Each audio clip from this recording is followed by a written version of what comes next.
안녕하십니까. 민사 사례연구 제8회차 시간입니다. 제7회차 시간에 임대차에 관련된 것을 모두 마치고 제8회차에는 기판력에 관한 문제를 풀려고 했는데요. 그 7회차 시간에 그 특별법상의 임대차, 그 주택임대차 보호법 및 상가건물 임대차 보호법에 관련된 문제가 좀 많다 보니까 조금 시간을 초과하게 됐습니다. 그래서 얼른 나머지 특별법상의 임대차인 우선변제권에 대한 부분 문제를 마저 풀고 빨리 기판력 부분을 설명드리도록 하겠습니다. 어느덧 제8회차 마지막 시간이 왔는데요. 여러분 지금까지 강의 들어주시느라고 너무 고생했고요. 저도 나름대로 최선을 다해서 강의 준비를 했는데 처음 강의이다 보니까 여러모로 이제 부족한 점이 많았던 것 같습니다. 앞으로 추후 다른 강의라든지 또는 강의안을 통해서 제 강의에 부족했던 부분 또는 오류가 있던 부분을 다시 수정하는 기회를 갖도록 하고요. 이 강의를 통해서 여러분들이 변호사 시험에 좋은 결과를 맺을 수 있기를 바람하지 않습니다. 시간 관계상 얼른 우선 변제권에 관한 부분 설명드리도록 하겠습니다. 제가 일단 그 7회차 시간 마지막 부분에요. 제가 잠깐 설명을 틀리게 한 거라기보다는 제가 조문을 잘못 언급을 해드렸어요. 어떤 거냐면 이제 선순위 저당권이 있고요. 근저당도 상관없습니다. 그 다음에 대항력을 취득한 상태에서 후순위 저당권이 실행이 되면 대항력도 소멸하느냐의 문제에서 우리나라 민사집행법 제91조 제2항이 선순위 저당권도 소멸한다고 되어 있어요. 선순위 저당권도 소멸한다라고 규정을 하고 있어가지고 당연히 선순위 저당권의 소멸로 인해 그 후순위인 대항력도 소멸을 하게 됩니다. 이렇게 제가 드렸는데 문제는 제가 민사집행법 제91조 제2항을 민사집행법 제98조다라고 한 부분에서 끝날 무렵에 한 부분에서 제가 그렇게 설명을 드렸는데 이렇게 제가 조문을 좀 잘못 언급을 해드렸고요. 그 부분 수정하시면 됩니다. 자, 그러면 문제 6번 우선 변제권에 관한 부분 문제 풀도록 하겠습니다. 다음의 각 사례에서 임차인 갑은 확정일자를 갖춘 임차인 또는 소액 임차인으로서 우선 변제를 받을 수 있는가의 문제예요. 자, 우선 변제권은 일단 대항력을 갖춰야 됩니다. 대항력을 갖추려면 대항요건이 뭐죠? 자, 인도 플러스 주민등록 이전인데 이 주민등록 이전은 전입신고라고 제가 말씀드렸어요. 그 다음에 확정일자를 받아야 됩니다. 자, 인도 플러스 주민등록 이전, 즉 전입신고까지는 대항력 취득 요건이에요. 이 대항력은 뭐다? 임대차 계약 체결 시점뿐만 아니라 계속해서 존속해야 된다. 대항력을 주장하려면. 그랬죠? 그러한 것이 좀 부당하기 때문에 마치 임차인의 거주 이전의 자유를 제약하게 하기 때문에 나온 게 뭐다? 임차권 등기 명령 제도다라는 것까지 설명드렸죠? 임차권 등기 명령 제도는 그 절차가 어떻게 된다? 법원에 등기 명령을 신청하고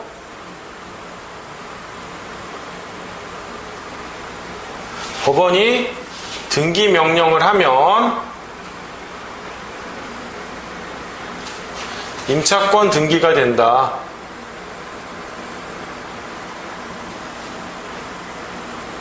이러면 요렇게 취득한 대항력과 확정일자까지 받으면 우선 변제권을 취득하는데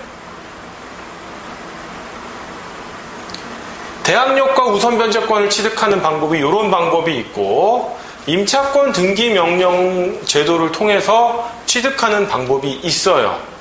근데 임차권 등기 명령 제도는 임차인의 거주 이전의 자유를 부여하기 위한 거예요. 왜? 이 대항력 취득 요건은 대항력을 취득하기 위한 요건일 뿐만 아니라 뭡니까? 대항력을 존속, 유지시키기 위한 요건이기도 하기 때문에 대항력을 계속 유지시키려면 뭡니까? 계속 임차 목적물을 점유하고 있어야 돼요. 그러니까 뭡니까? 빨리 임차보증금 받아서 나가고 싶은 임차인으로서는 부담이 되죠. 대항력을 행사하려면 앉아 있어야 되는데 나는 빨리 이사 가고 싶은데, 그러니까 대항력을 다르게 부여해주는 방법이 바로 임차권 등기 명령 제도예요. 임차권 등기 명령 제도를 통해서 임차권 등기가 격려되면 임차권 등기에 의해서 대항력과 우선 변제권이 발생하니까 이때는 내가 이전을 하더라도 문제가 없어요. 이전을 하면 이 대항력이 소멸을 하겠죠. 이 우선 변제권도 소멸을 하고. 하지만 뭡니까? 이때 발생했던 대항력이 쭉 유지돼서 요때 소멸한다고 하더라도 요때 발생한 대항력과 우선 변제권에 의해서 계속 유지가 돼요. 소멸하지 않고. 오케이? 근데 만약에 등기명령 신청 시점에 이전을 했다, 또는 등기명령 시점에 이전을 했다라고 한다면 뭐다? 요때 종전에 취득한 대항력과 우선 변제권이 소멸을 하게 됩니다. 상실을 하게 돼요. 그렇기 때문에 대항력과 우선 변제권이 계속 유지되는 효과가 없어져요. 단지 여기서부터 새롭게 대항력과 우선 변제권을 취득하기 때문에 이 사이에 다른 근저당권이나 저당권과 같은 대항력과 우선 변제권에 우선하는 권리들이 들어오면 대항할 수가 없게 돼요. 그리고 우선 변제권도 후순위로 밀리게 되는 거예요. 요점 임차권 등기 명령 제도와 함께 아시면 되고요. 자, 제가 우선 변제권은 확정일자를 받아야 된다라고 했는데, 확정일자는 주택임대차보호법과 상가임대차보호법이 조금 틀려요. 뭐냐면 주택임대차보호법은 임대차 계약서상의 확정일자를 받으면 되는데, 어디에다가? 임대차 계약서에다가 받으면 되는데, 상가임대차보호법의 경우에는 확정일자를 누구한테 받아라? 관할 세무서장으로부터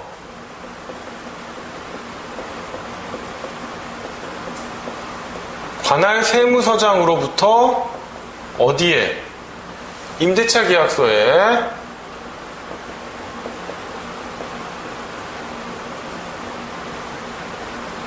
확정일자를 받으면 돼요.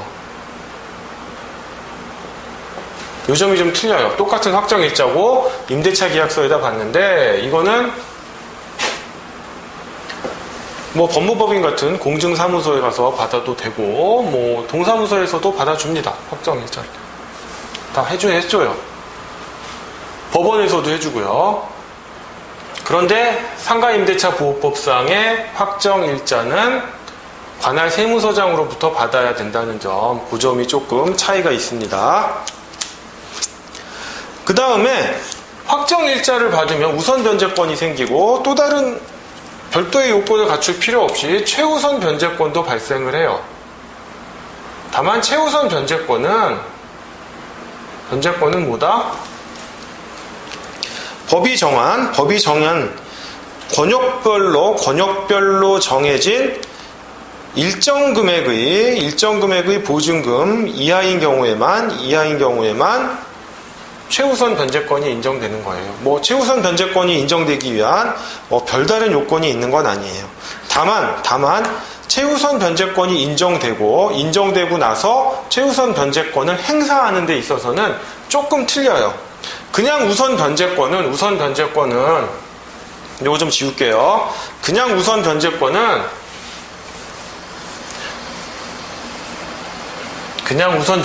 행사할 때 배당 요구 종기까지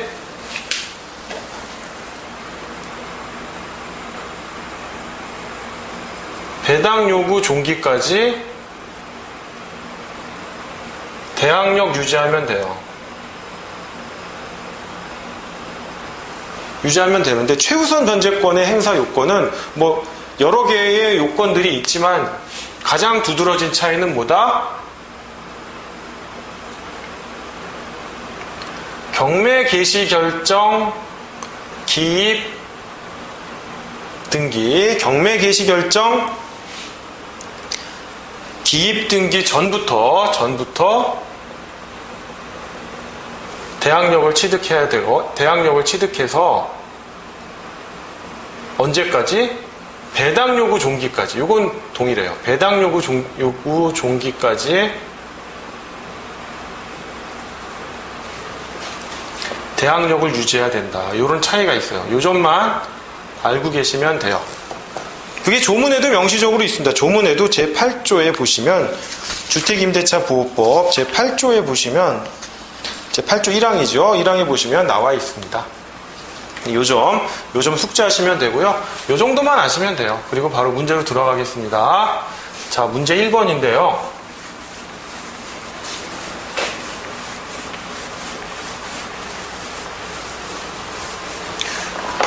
문제 1번은 문제 6-1번입니다. 을에 대하여 2천만 원의 물품 대금 채권을 가지고 있는 갑이 소액 임차인으로 보호받아 선순위 담보권자에 우선하여 채권을 해소하려는 목적으로 을소유 주택에 관하여 을과 위 금액 상당을 보증금으로 하는 임대차 계약을 체결하고 전입신고를 한 후 거주하여 왔다.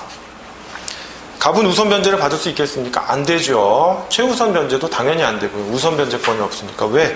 왜? 임대차 계약을 체결한 목적이 뭡니까? 부당하죠. 진짜 임대차 계약을 체결해서 뭡니까? 임차 목적물을 사용 수익하려는 게 아니라 뭡니까? 선순위 근저당권자를 해하려는 목적. 나의 채권을 먼저 변제받으려고 하는 겁니다. 즉 채권, 선순위 담보권자에 우선하여 채권을 해수하려는 목적이 주된 목적이기 때문에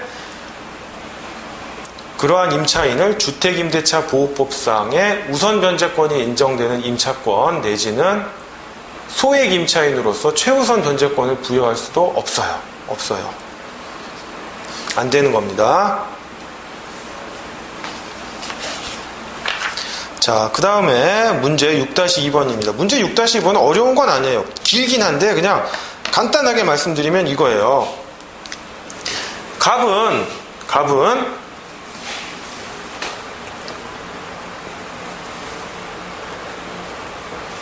뭡니까? 을로부터 X 대지 위에 신축되는 다세대 주택 중 3층 301호를 임차했어요. 보증금 6천만 원에 2008년 3월 24일 다세대 주택 건물 중 일부 3층 301호를 임차를 했는데 뭡니까? 아직 공사가 완성이 되진 않았죠. 그리고 거의 공사는 완성됐지만 실질적으로 뭐예요? 사용 승인을 받지 못했어요. 관할 행정청으로부터. 하지만 사용 승인을 받지는 못했지만 임시 사용 승인을 받아가지고 그 건물을 사용할 수는 있거든요. 그러니까 본 사용 승인을 받지 못했지만 임시 사용 승인을 받아가지고 갑이 2008년 4월 23일 입주를 했나 보네요.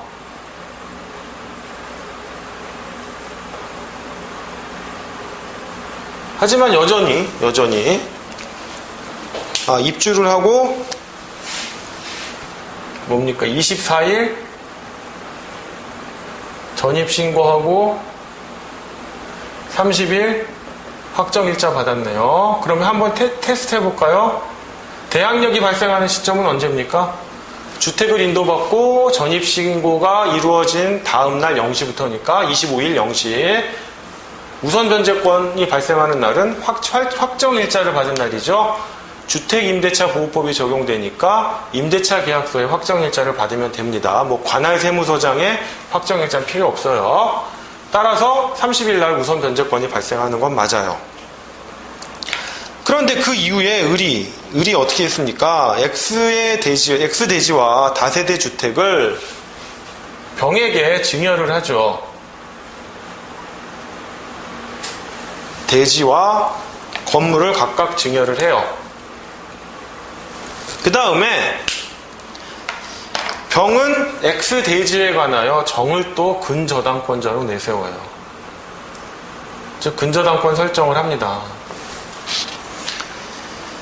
그래가지고 정은 이 X 대지에 관하여 담보권 실행을 위한 경매 신청을 하였고 2010년 10월 20일 무에게 매각되었으며 갑은 위 경매 절차에서 배당 요구서를 제출하였다라는 거예요.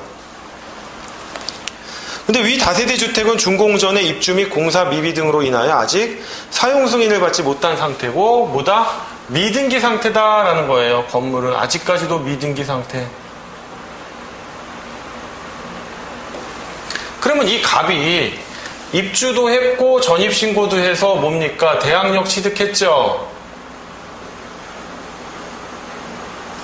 뭡니까? 우선 변제권 취득했죠.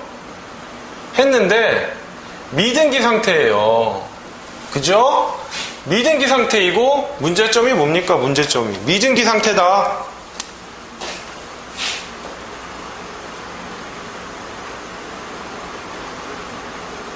미등기 상태인데도 대항력과 우선 변제권을 행사할 수 있다면 아니 나는 경매는 토지 부분이다.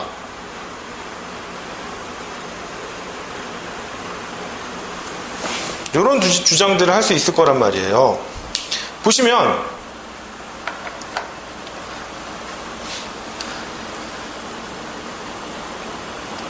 주택임대차 보호법은 주택이 임대차에 관하여 민법에 대한 특례를 규정하고 있는 거예요. 즉 국민의 주거 생활의 안정을 보장함을 목적으로 하고 있기 때문에 임차주택이 뭐다? 관할관청의 허가를 받은 건물인지 미등기 건물인지를 따지질 않아요. 따라서 주택임대차 보호법 적용 대상이 돼서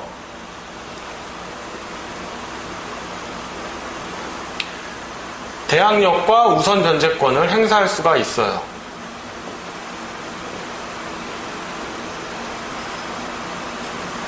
오케이? 그럼 두 번째, 근저당권이 실행된 부분이 어디예요? 근저당권이 실행된 부분은 대지만이거든요. 대지만이라고 하더라도 뭡니까?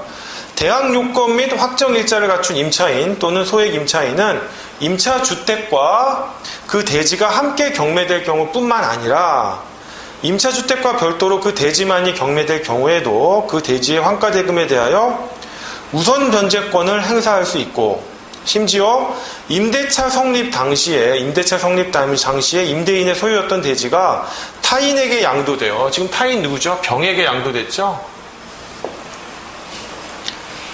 대지의 소유자가 서로 달라지게 된 경우에도 마찬가지이다. 즉 행사할 수 있다라는 거예요. 즉 경매가 너는 주택만 임차했잖아. 나는 경매를 토지에다가만 토지에 대해서만 경매를 신청했는데 네가 왜 이 대금에서 우선 변제권을 행사해? 더더군다나 지금 소유자가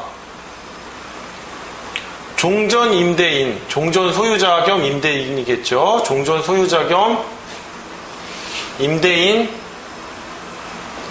을에서 병으로 변경됐는데 왜 우선 변제권을 행사하느냐라는 건데 대항력과 우선 변제권은 뭡니까? 대항력과 우선 변제권은 거의 물권에 준해서 주장할 수 있는 거잖아요. 근데 여기서 또 이런 의문이 있을 거예요. 아니, 대항력과 우선 변제권이 물권에 준하는 효력을 갖고 있다 하더라도 그건 뭡니까? 이 주택에 대한 임대차로서 취득한 거기 때문에 이 주택에 대한 소유권자가 처음에 누구였어요? 을이었죠? 주택에 대한 소유권자가 을에서 병으로 바뀌었을 때 이 병이 임대인의 지위를 승계하는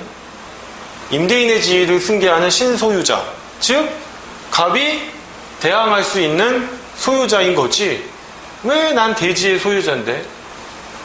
물론 주택의 소유자, 주택의 신소유자와 동일하긴 하지만 나는 뭐다? 대지의 소유자고, 이 당시 대지의 소유자는 을이었는데 나는 병으로 바뀌었잖아, 병으로. 그런데 뭐다? 문제되지 않는다. 이게 바로 주택임대차보호법이 민법의 법리를 뛰어넘어서 임차인을 보호해주기 위한 거예요. 보호해주기 위한 거. 다시 한번. 임차주택과 그 대지가 함께 경매될 경우뿐만 아니라 임차주택과 별도로 그 대지만이 경매될 경우에도 환가대금에 대하여 우선 변제권을 행사할 수 있고, 나아가 임대차 성립 당시 임대인의 소유였던 대지가 타인에게 양도되어 임차주택과 대지의 소유자가 서로 달라진 경우에도 마찬가지다라고 하는 점, 이 점 아셔야 돼요. 근데 주택의 경우 이런 경우가 돼요. 아파트는 건물 부분에 대지권이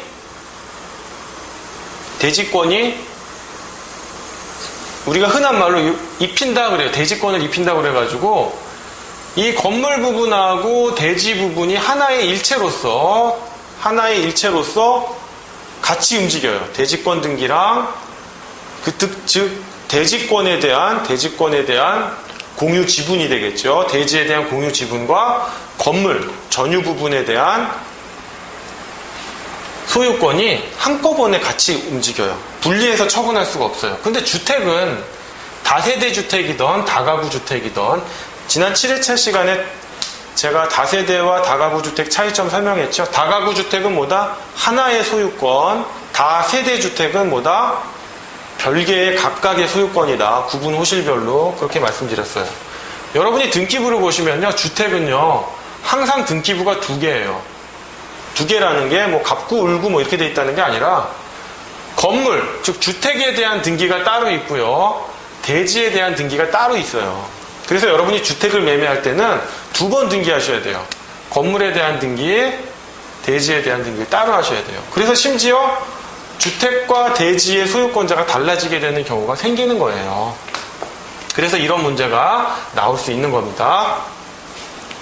이게 밑에 참고해 보시면요, 근데 건물이 그 존립을 위한 토지 사용권을 갖추지 못하여 토지 소유자가 건물 소유자에 대하여 당해 건물의 철거 및 그 대지의 인도를 청구할 수 있는 상황에서 건물 소유자가 아닌 건물 점유자가 대항력 있는 임차인이라고 하더라도 토지 소유자의 퇴거 청구에는 대항할 수 없어요. 이 부분은 뭐냐면, 이건 좀 다른 사례죠.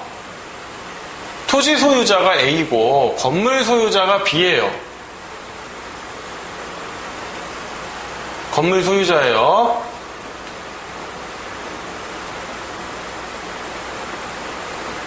얘는 토지 소유자.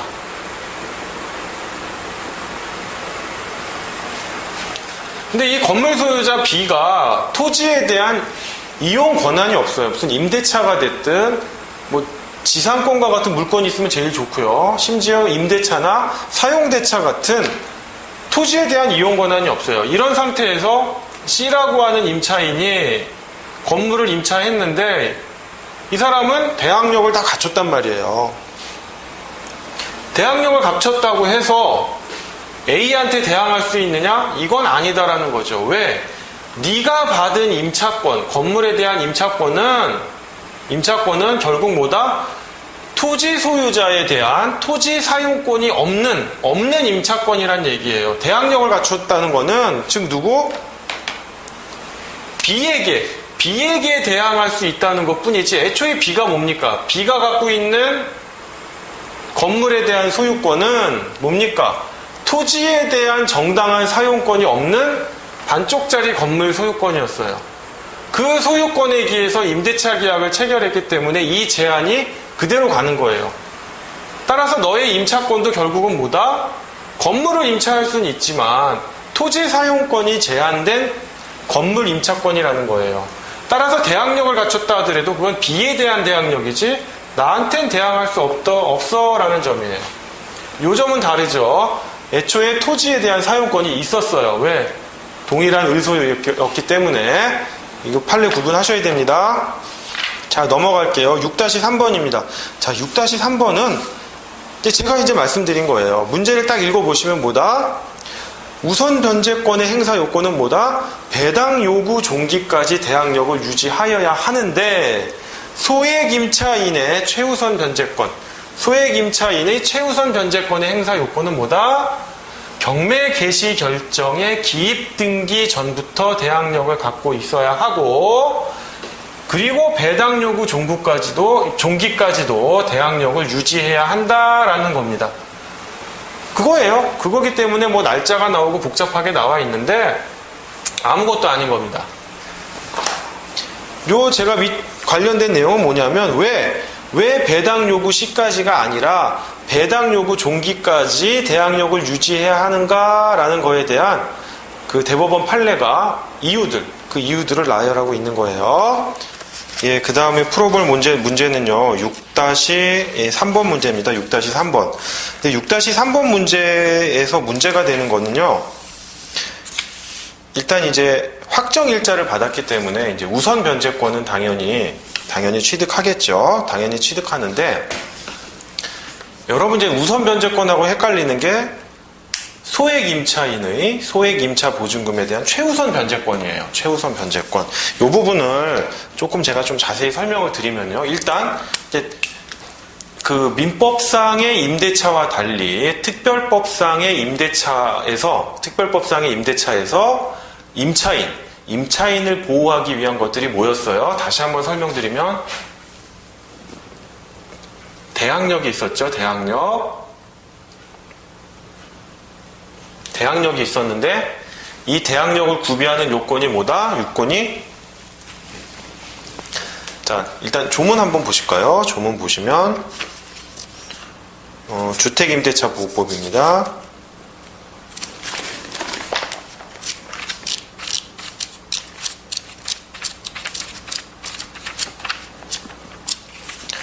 대항력에 관해서 이제 주택임대차보호법은 제3조 제1항에서 규정을 하고 있어요. 보시면 주택의 인도와 요건이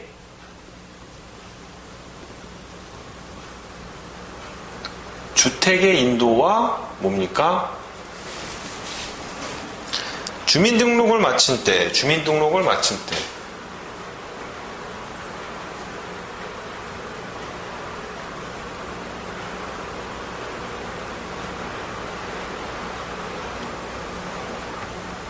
이 두 요건을 충족해야 대항력이 생기거든요. 자, 주민등록을 마친 때라는 거에 대해서는 같은 항에서 뭐다? 전입신고를 한 때 이렇게 되어 있습니다.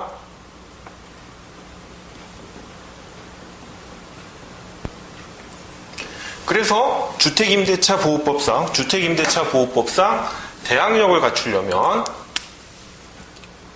주택의 인도와 주민등록을 마친 경우, 즉 전입신고를 한 때입니다. 그럼 이 경우 이건 대항력의 취득 요건이에요. 대항력의 취득 요건인데 이것을 취득하면 바로 효력이 발생하느냐? 그렇진 않아요. 효력은 언제? 그 다음날 이러한 대항력 취득 요건을 구비한 다음날 0시부터 발생을 합니다.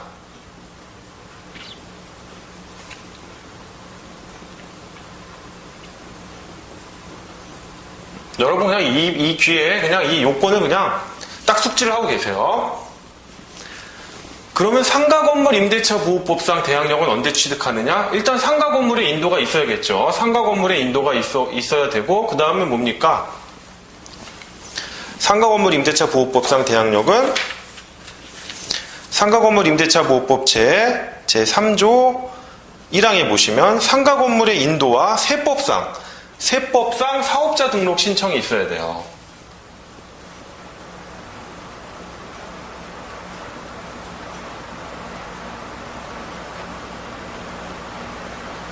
인도와 세법상, 물론 이제 법에는 세법에 대해서 뭐 소득세법, 부가가치세법, 법인세법 등이 있는데 그냥 세법상 사업자 등록 신청이 있는데 이렇게 알고 계시면 돼요.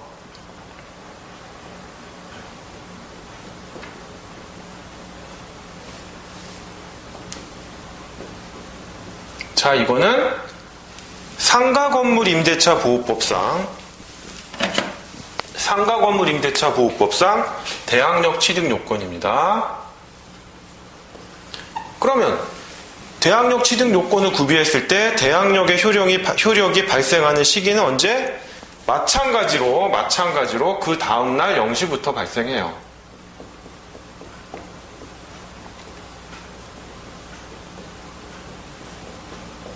(0시부터) 효력이 발생합니다.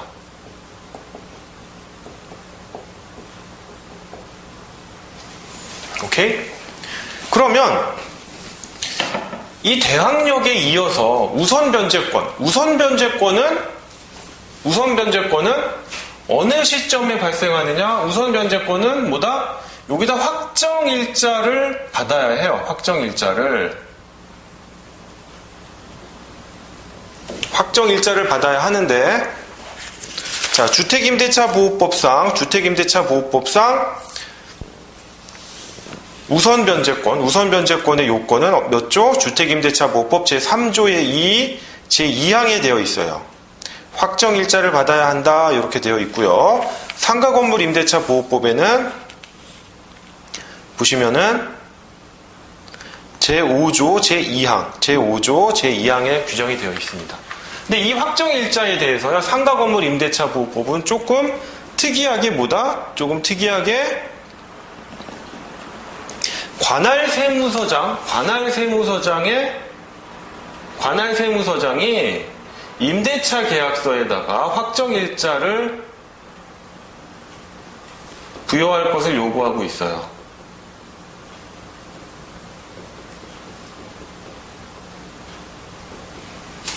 원래 확정일자라는 건요, 그냥 여러분 흔히 말하는 법무법인에서 이제 공증사무소 같은 데 가면 그냥 한 500원 받고 확정일자 찍어줍니다. 이 날짜가 틀림없다라는 확정일자를 찍어주는데, 상가건물 임대차 보호법상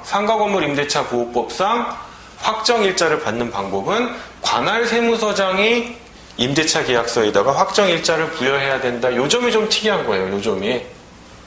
상가건물에 대해서는. 주택임대차 보호법상에서는 그냥 확정일자를 받으면 돼요. 확정일자를. 누군가의 주체가 딱히 정해져 있지는 않습니다.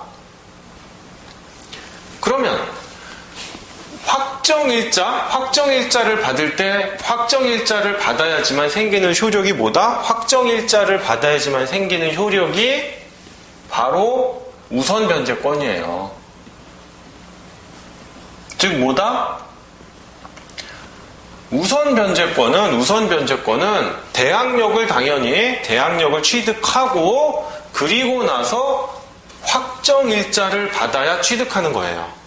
확정일자를 받아야 우선 변제권을 취득하는 거지, 대항력은 취득하지 않았는데 확정일자만 받았다고 우선 변제권을 취득하는 건 아니에요. 즉 우선 변제권은 뭐다? 대항력을 당연히 취득하고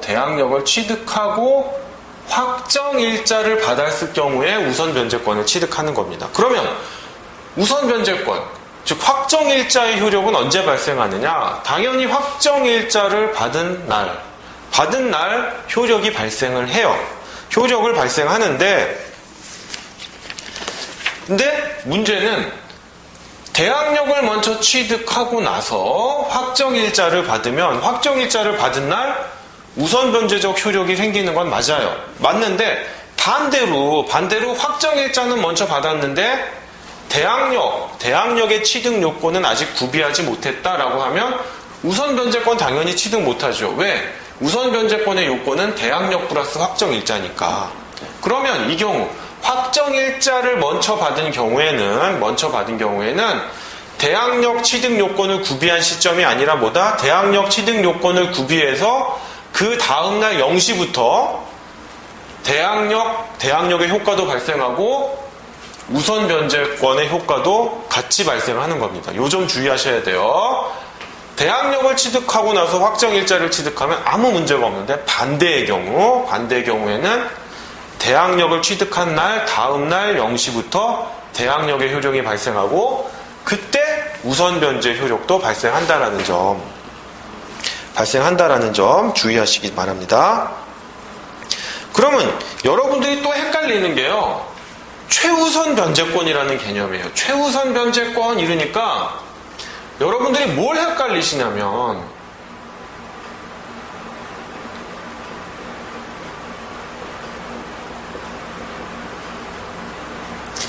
이게 이제 우선 변제권보다 최우선적으로 변제해준다라고 하니까 마치 뭡니까? 이 태생이 우선 변제권에서 나온 걸로 생각을 하시는 거예요. 그러니까 최우선 변제권 그러면 이게 우선 변제보다 최우선적으로 변제를 해주는 거니까 얘로부터 파생된 거 아니냐 이런 생각을 하세요. 얘로부터 파생된 거구나. 그러니까 뭐다? 우선 변제 요건을 당연히 구비해야 되는구나 라고 생각을 하세요. 근데 아닙니다. 최우선 변제권은요. 용어는 얘랑 유사한데 확정일자가 필요가 없어요. 이 부분 아주 중요해요. 여러분들 헷갈리시는데 확정일자가 필요 없습니다. 조문으로 한번 확인해 볼까요? 주택임대차보호법 제8조를 보시면 돼요. 보증금 중 일정액의 보호 그래가지고 뭡니까? 제1항 임차인은 보증금 중 일정액을 다른 담보물권자보다 우선하여 변제받을 권리가 있다. 이 경우 임차인은 주택에 대한 경매 신청에 등기 전에 제3조 제1항의 요건을 갖추어야 한다 이렇게 돼 있거든요. 제3조 제1항이 뭐예요? 대항력이잖아요. 대항력만 갖추면 되는 거예요.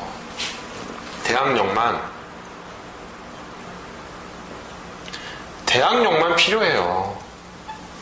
오케이? 이 부분 중요합니다.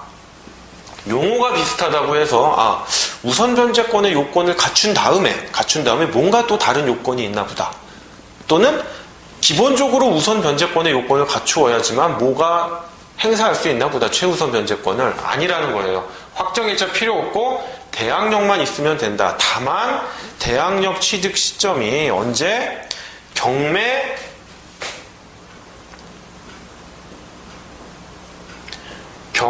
개시 신청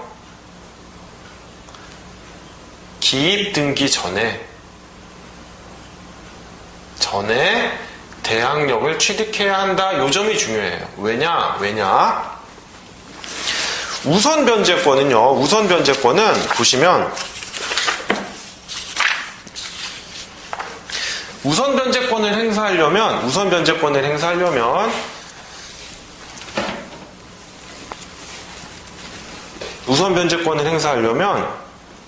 언제? 배당 요구 종기까지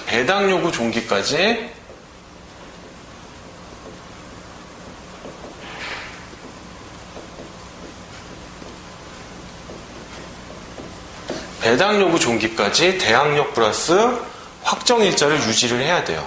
유지를 해야 되는데 최우선 변제권의 경우에는 뭐다?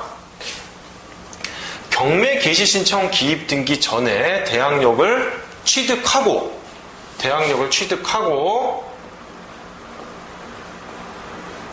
단순히 취득만 할 게 아니라 뭐다? 배당 요구 종기까지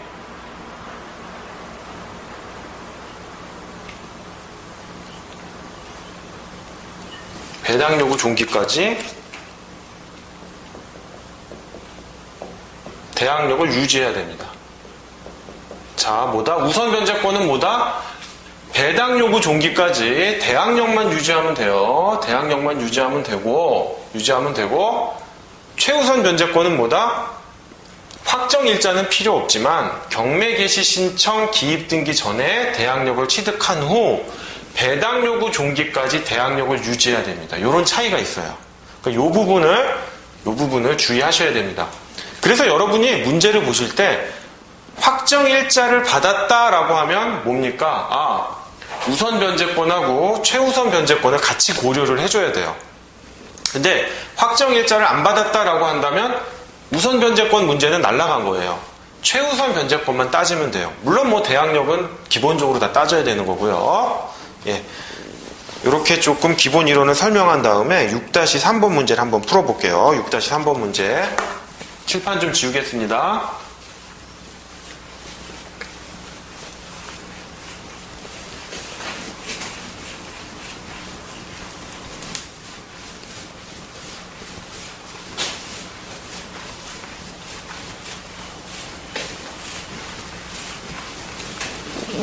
자, 6-3번 문제예요. 갑은 2006년 7월 14일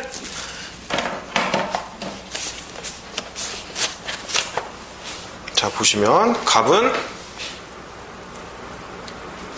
2006년 7월 14일 을로부터 그 소유의 강릉시 난곡동 117-1 소재 주택 중 방 1개, 거실, 화장실을 보증금 2,500만 원에 임차한 후 이를 인도받아 거주하면서 같은 달 17일 전입신고를 마치고 이 계약서에 확정일자를 받았다라고 되어 있습니다. 그럼 보시면 시간 순서대로 한번 볼게요. 자, 2006년 7월 14일 임대차 계약을 체결했죠. 체결하고 이를 인도받았어요. 자, 주택의 인도가 일어났죠. 그 다음 언제? 7월 17일 전입신고를 마쳤네요. 신고를 마치고 확정일자를 받았어요. 이때 주택의 인도, 그러니까 임대차 계약,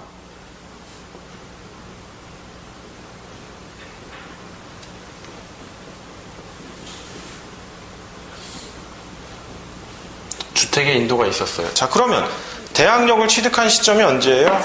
대항력 취득 요건을 구비한 시점은 주택의 인도와 전입신고가 있었던 요 시점이죠. 그리고 그 다음날 0시라고 했으니까 7월 18일 날 대항력이 발생할 거예요. 확정일자는 언제 받았어요? 확정일자는 7월 17일 받았으니까 우선 변제권은 이때 발생한다라고 볼 수 있지만 뭐예요? 대항력 플러스 확정일자가 우선 변제권의 발생 요건이잖아요. 근데 대항력이 아직 취득하기만 하고 뭡니까? 효력을 발생하지 않았잖아요. 그죠? 그러니까 우선 변제권도 언제? 7월 18일 날 발생하는 겁니다. 발생하는 거예요.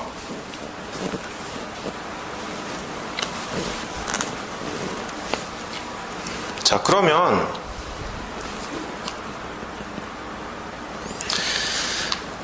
이제 확정일자를 받았다라고 하니까 이게 이제 우선 변제권하고 최우선 변제권이 같이 문제가 되겠구나라고 볼 수 있어요. 근데 한편 이 사건 주택에 관하여 병을 근저당권자로 해서 어떻게 합니까? 2005년 7월 25일 근저당권을 이미 설정해 줬어요. 그렇죠?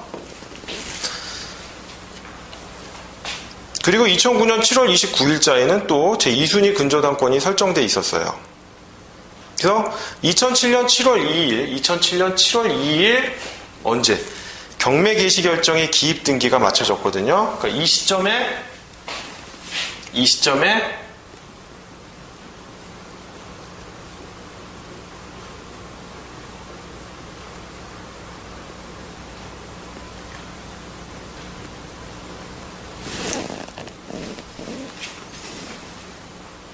경매 개시 신청 결정에 대한 기입 등기가 완료됐어요. 경매 개시 신청이라고 하지 말고 경매 개시 결정이 정확한 표현이겠죠? 경매 개시 결정,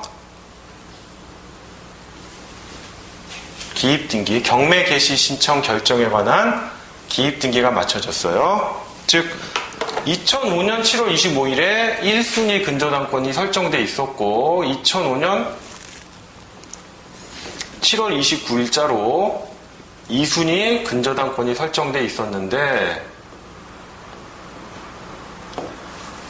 피담보 채무를 변제하지 않으니까 뭡니까? 담보권 실행을 위한 경매, 임의경매겠죠?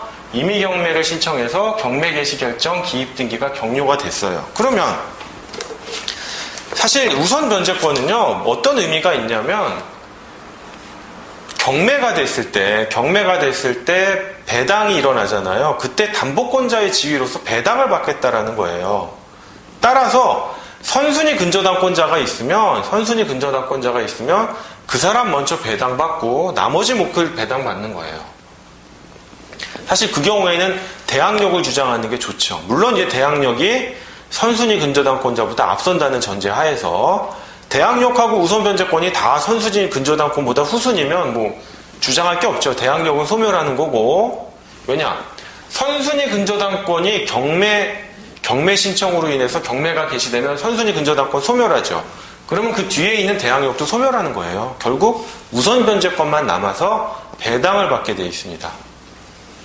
물론 선순위 근저당권은 여기 있고 후순위 근저당권자가 여기 있어요. 그런데 후순위 근저당권자가 경매를 신청해서 경매가 개시되면 뭡니까? 후순위 근저당권자가 경매를 신청해도 선순위 근저당권이 소멸하잖아요. 민사집행법 몇 조입니까?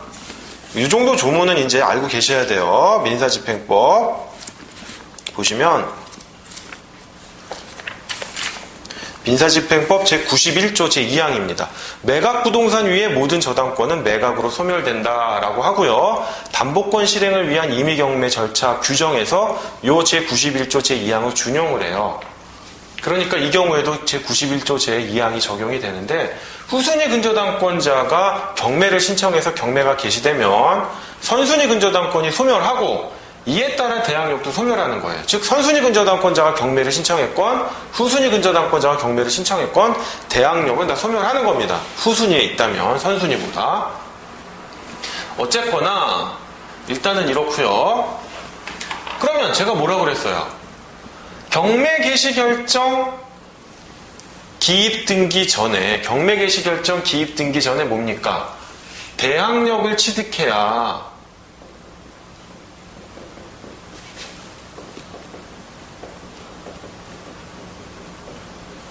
경매 개시 결정 기입 등기 전에 대항력 취득해야 뭐다? 대항력 취득하고 플러스 뭡니까? 배당 요구 종기까지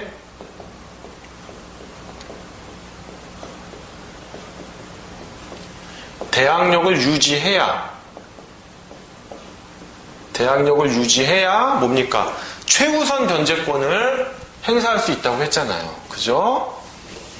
이 두 개를 다 해야 최우선 변제권을 행사할 수 있어요. 근데 사안에서 보면 뭡니까? 경매 개시 결정 기입 등기 전에 대항력을 유지하지 못했죠? 그 이후에 유지했죠? 그러니까 최우선 변제권을 행사할 수가 없어요. 다만 배당 요구 종기까지 대항력을 유지한다면 이 사안에서 우선 변제권은 행사할 수 있고요. 다만 선순위 근저당권자가 배당을 받고 난 이후에 남은 것에 대해서 배당을 받을 수 있는 겁니다. 자, 근데 문제 보시면요. 배당 요구 종기는 언제였어요? 배당 요구 종기는 제가 좀 미리 설명을 드린 감이 있는데 배당 요구 종기는 사안에서 언제?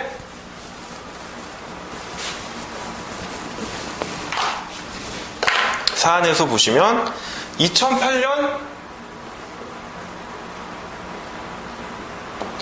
6월 11일이 배당 요구 종기였잖아요. 그럼 이때까지 대항력이 유지되었느냐라고 보면 갑은 2008년 4월 17일 배당 요구를 하고 2008년 7월 25일까지 이 사건 주택에서 거주하다가 다른 곳으로 전출하였으며 2009년 12월 9일 매각대금 6천만 원에 대한 배당이 실시되었다 이랬어요.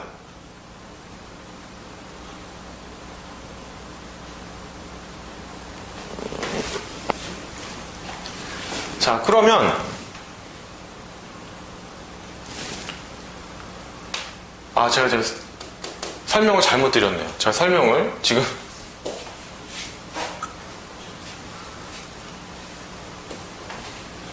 뭐가 지금 설명이 잘못됐냐면요.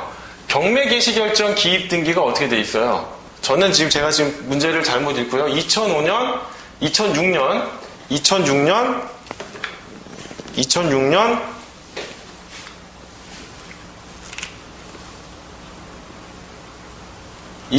7월 2일에 됐다라고 지금 보고 문제를 풀었잖아요. 그죠?